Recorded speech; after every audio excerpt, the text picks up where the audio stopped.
Hi everyone, welcome or welcome back to my channel. If you're new here, my name is Amarachi. I'm a grad student in the US, and on this channel I share useful tips about moving to the US as well as documenting my grad school journey. So if this is something you're interested in, please consider subscribing. Today's video is going to be about the costs of traveling to the US for graduate school. So what do you have to pay for? How much is that going to cost? I'm going to break all of that down for you.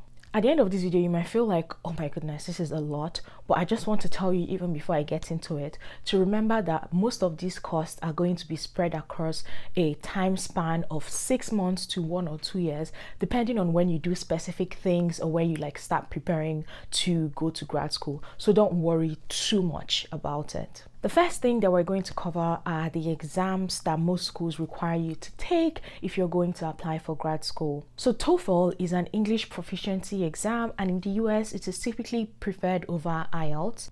The registration costs for TOEFL vary by location.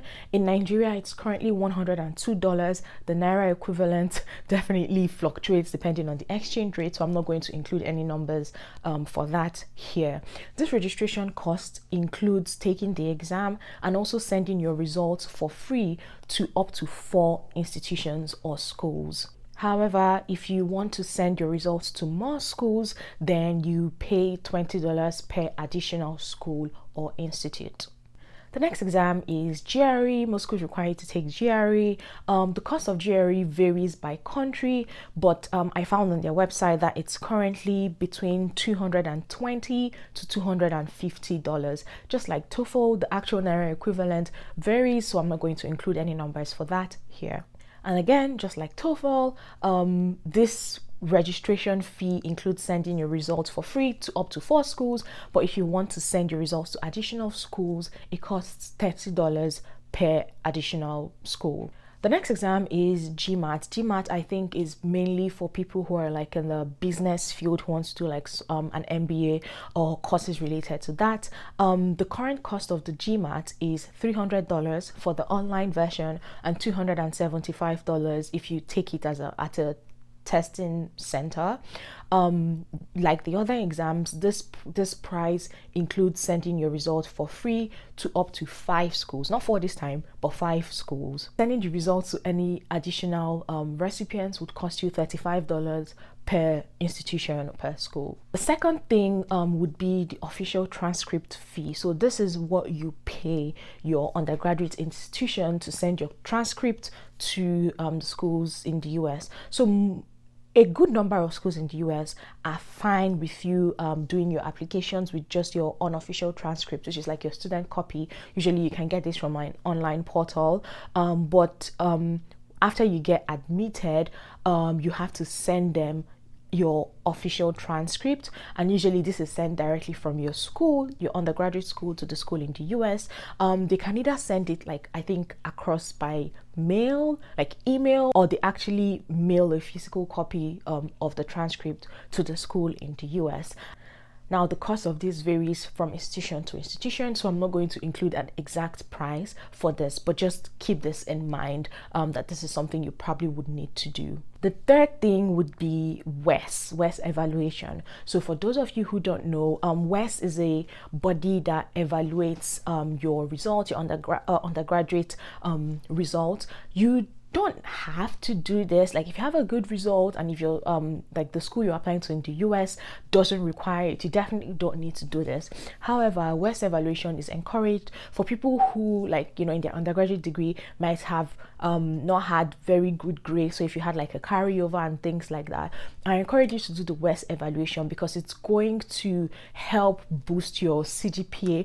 I'm really not sure exactly how it does it, but this is I promise you it's a legal official thing, and some schools in the US would ask for WES transcript. So if WES is something that you have to do, there are certain costs associated with that as well. If you want to just look into it and see what your CGPA would be unofficially when you do a WES evaluation, you can do that for free on the website, right? But you're not going to get an official transcript, just for you to get a rough estimate. You can do it for free. However, if you do want to get official transcripts, there are two packages available. The first one is West Basic. So this evaluates your transcript, but it doesn't save or send it to any institutions, and this costs $170. The second tier would be the West ICAP. ICAP stands for International Credential Advantage Package. So it includes everything that you get in the basic package, but in addition, it also stores and sends your transcripts to institutions.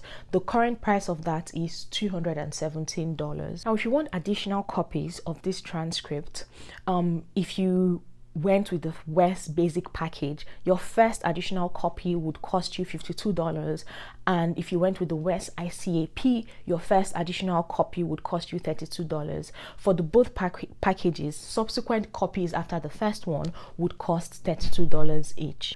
The next thing would be application fees. So when you apply to schools, you need to pay application fees. These fees can be waived. There are different ways to waive it. You can reach out to the graduate department and ask for waivers. You can attend webinars and get your application fee waived. There are a lot of different ways to waive the fees, but if you do have to pay the fees, they vary. There's a very wide range. So fees can range from $30 to $100 or even $150 for the higher name or more highly ranked schools. If you find the content of this video useful so far, please give me a like, subscribe if you're not subscribed. Also, if you're thinking about applying to grad school, or you're in the process and you just need some support, please consider joining my Telegram group. Link is going to be in the bio. There people are able to ask questions. I answer the questions. You get help from other people who are in the group. So I strongly encourage you to consider joining the group if this is something that you're interested in. The fifth fee that can creep up is something called an enrollment fee. Now, I know that not every school has it, but my school did, and it's basically a fee that you pay after you accepted an admission offer from the school. Like I said, not every school has it. My school had it, and it costs $300. So definitely look into it and see if the schools that you're considering or the program that you're considering has an enrollment fee. Now, when you've done your applications, you've accepted your offers, all that good stuff, you have to start dealing with visas, right? So the sixth thing would be the visa application fee. And the fee for an F1 visa, which is the student visa in the US, is currently $160.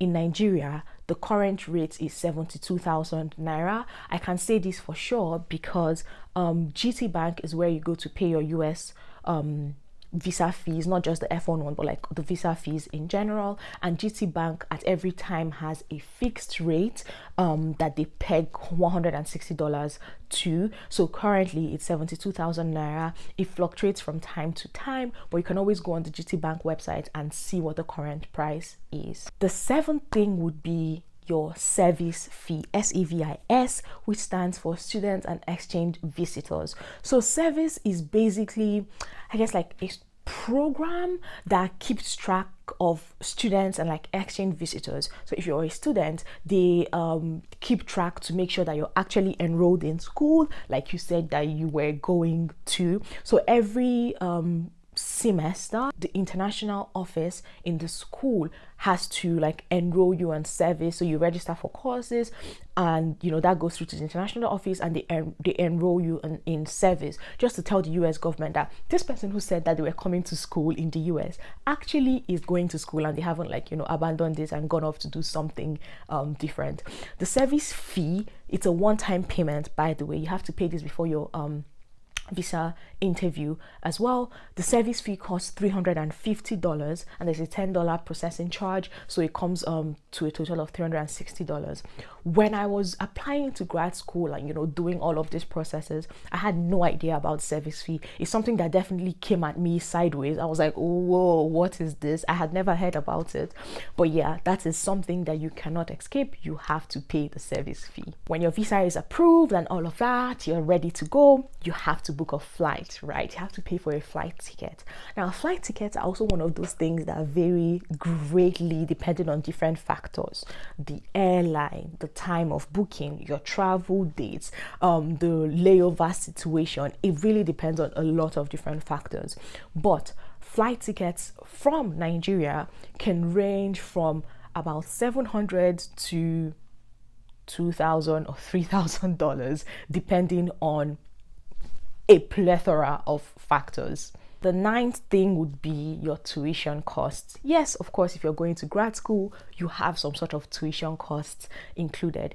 If you're fully funded or your tuition cost is funded, then you pay $0. But if you're not, tuition costs can range from $15,000 per year to 50, 60, 70, or even more, depending on what school you go to. So definitely look into how much tuition costs in the schools that you're thinking about applying to. And the final thing that I would include in this video is the cost of settling down when you first move. This is something that people, I guess, don't really think about, right? But when you get to the US, you need to settle down. If you are going to be staying in an apartment, you need to rent an apartment. Most apartments here come completely unfurnished, so you need to get everything that you would need in the apartment.